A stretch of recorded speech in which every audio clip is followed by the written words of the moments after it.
when it's ready.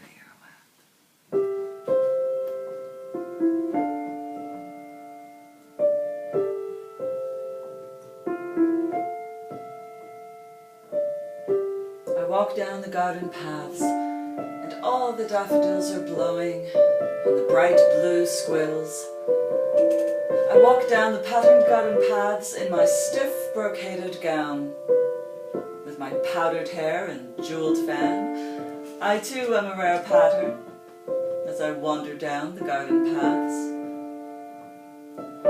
My dress is richly figured, and the train makes a pink and silver stain on the gravel and the thrift of the borders. Just a plate of current fashion, tripping by in high-heeled, ribboned shoes. Not a softness anywhere about me, only whalebone and brocade. And I sink on the seat in the shade of a lime tree, for my passion wars against the stiff brocade. The daffodils and the squills flutter in the breeze as they please, and I weep, for the lime tree is in blossom, and one small flower has dropped upon my bosom. And the splashing of water drops in the marble fountain comes down the garden paths. The dripping never stops. Underneath my stiffened gown is the softness of a woman bathing in a marble basin. A basin in the midst of hedges grown so thick she cannot see her lover hiding, but she guesses he is near. And the sliding of the water seems the stroking of a dear hand upon her. What is summer in a fine brocaded gown? I should like to see it lying in a heap upon the ground, all the pink and silver crumpled on the ground. I would be the pink and silver as I ran along the paths, and he would stumble after, bewildered by my laughter. I should see the sun flashing from his sword hilt and the buckles on his shoes. I would choose to lead him in a maze along the patterned paths, a bright and laughing maze for my heavy-booted lover, till he caught me in the shade, and the buttons of his waistcoat bruised my body as he clasped me, aching, melting, unafraid.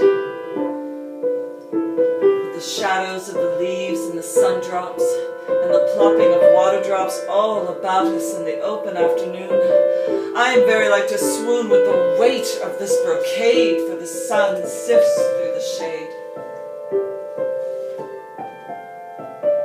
Underneath the fallen blossom, in my bosom is a letter I have hid. It was brought to me this morning by a rider from the Duke. Madam, we regret to inform you that Lord Hartwell died in action Thursday se'nnight. As I read it in the white morning sunlight, the letters squirmed like snakes. "Any answer, madam?" said my footman. "No," I told him. "See that the messenger takes some refreshment." No.